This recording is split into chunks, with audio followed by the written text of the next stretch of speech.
We focus on history, culture, religion, art, social, and philosophy of Nusantara. Here, in the presence of Nusantara, we were made to be forgotten about the goodness of ourselves. Because negativity seems to be more interesting for us. Now, I'm Sutoyo Raharto and friends assist you to remind you, to awaken you that we still can find the gems of Nusantara.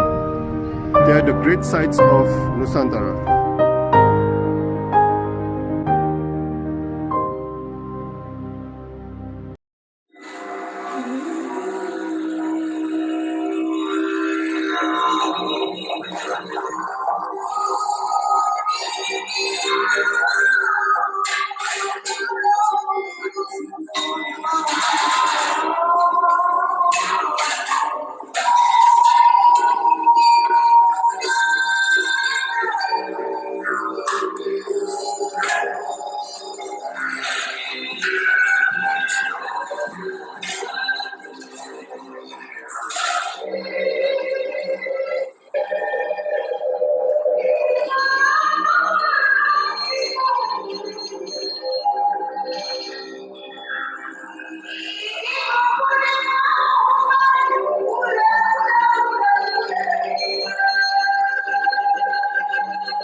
Oke,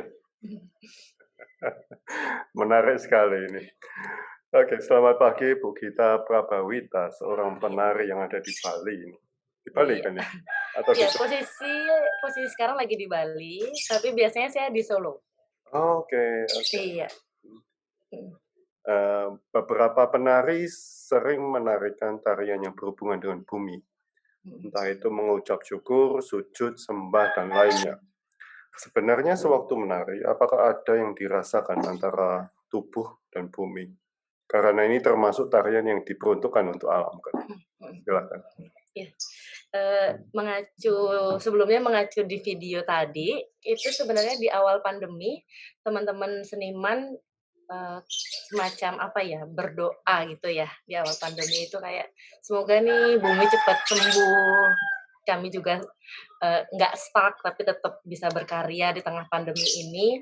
Salah satunya dengan sujud bumi. Tagline-nya sujud bumi itu sendiri. Jadi bukan tagline dari saya pribadi, tapi dari teman-teman seniman, yaitu tagline-nya sujud bumi. Dan ada musik yang diberikan, kami mencoba mengeksplor sesuai imajinasi kami masing-masing gitu. Dan sebenarnya kalau pertanyaannya adakah korelasi antara tubuh dengan bumi sendiri, pastinya ada ya. Sebagai seorang penari saya khususnya, dimanapun, entah itu bumi secara langsung itu tanah atau medianya panggung itu sendiri, pastinya ada getaran-getaran, kita bilangnya getaran-getaran yang dirasakan ya, yang dirasakan sebagai penari, entah itu di panggung ataupun tempat dimanapun kami menari, kami mencoba menyerap energi itu yang kemudian kami sampaikan, ya, gitu. Kami sampaikan melalui media gerak itu sendiri, tari, seperti itu. Jadi ada apa tidak hubungannya, jelas ada. Tapi secara langsung atau tidak langsung dirasakan nggak sih sama penarinya itu? Tidak langsung merasakannya. Ya, secara tidak langsung. Secara tidak langsung. Iya, pasti langsung. Jadi cari-cari ada nggak sih saran nggak ya? Menari sebelum naik ke atas pentas itu kami biasakan berdoa seperti itu di panggung, atau berdoa sendiri atau secara berkelompok, menyatukan energi gitu. Biar saat menari, entah dimanapun itu tadi, entah di panggung ataupun di alam, kami bisa menyatu gitu, semacam pinjam tempat ya istilahnya gitu, agar semuanya itu lancar gitu. Oke, Bu Gita atau Mbak Gita dari Bali Mhm, yang notabene memang masih akrab dengan alam, iya, yang masih mengadakan ritual dengan alam.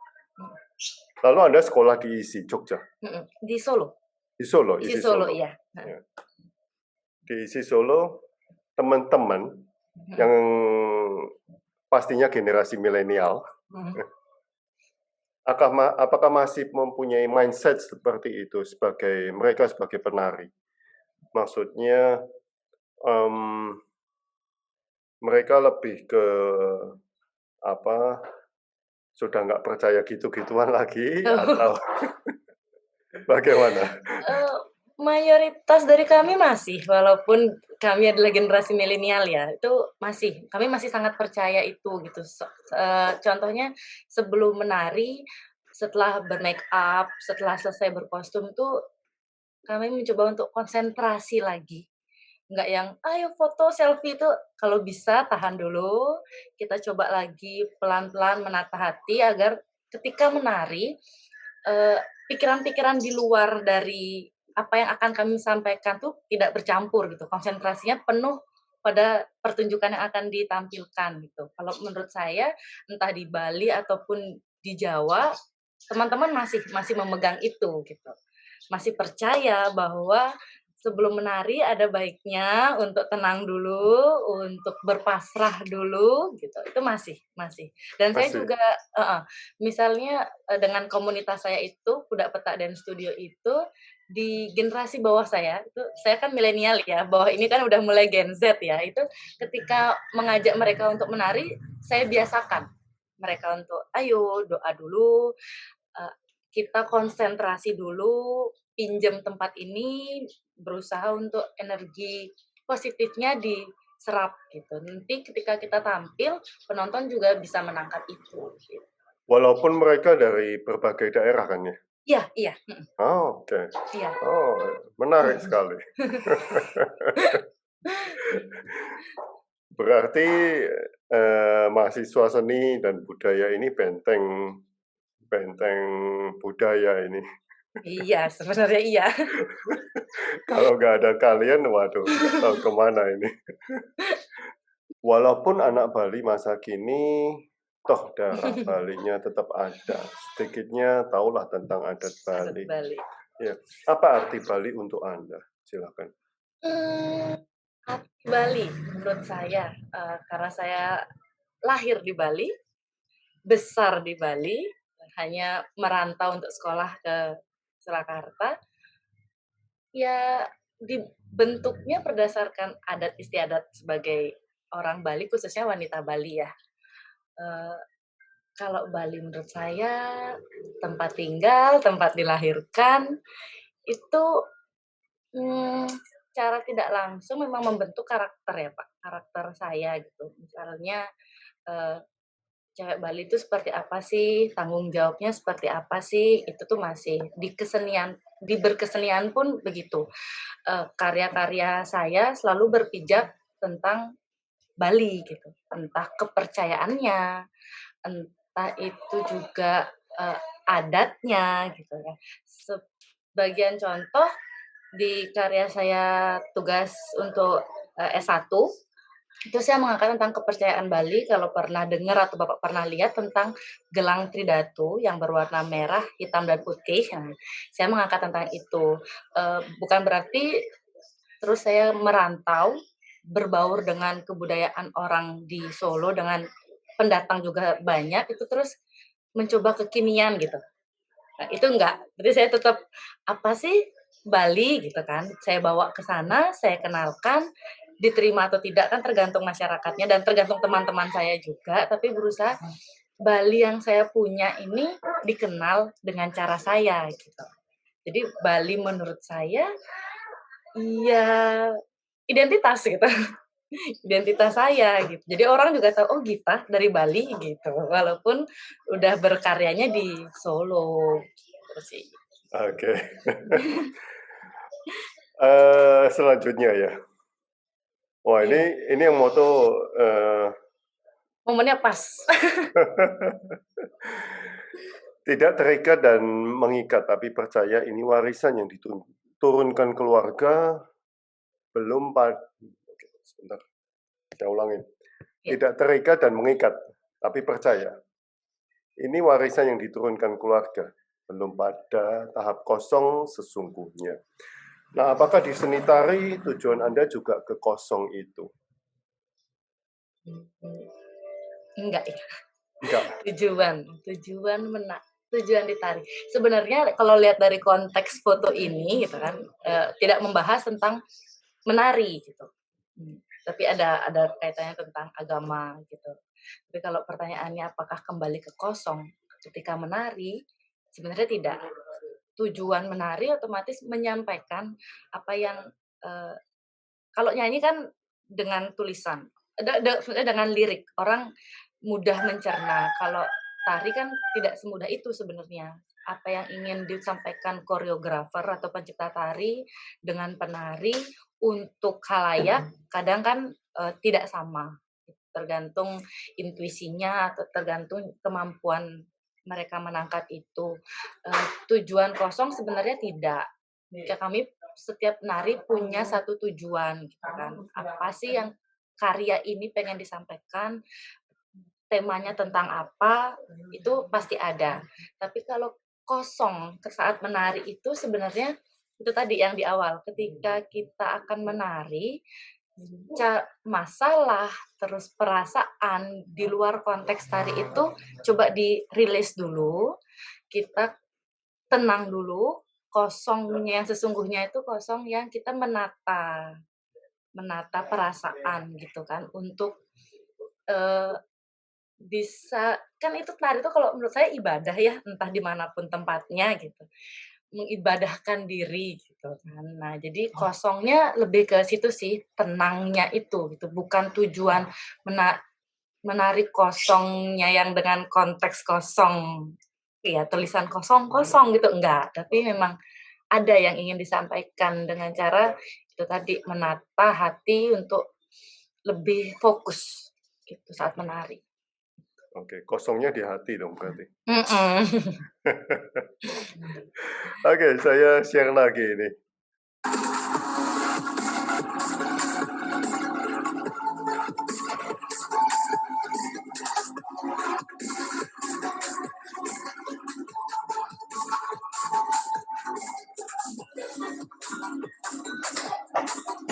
Kabar.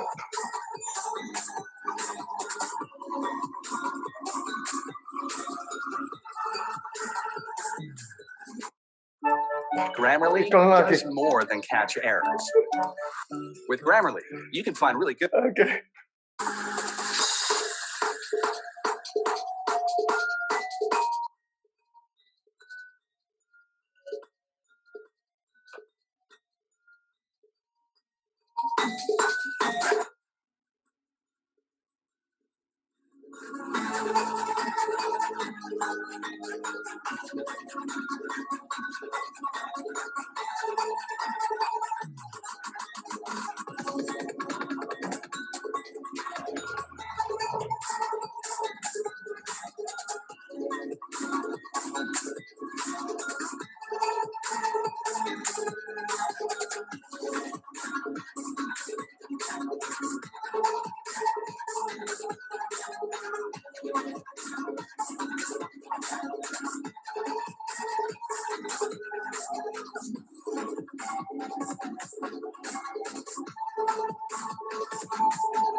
Di acara Mari Menari, apa yang sebenarnya ingin Anda lakukan atau tunjukkan?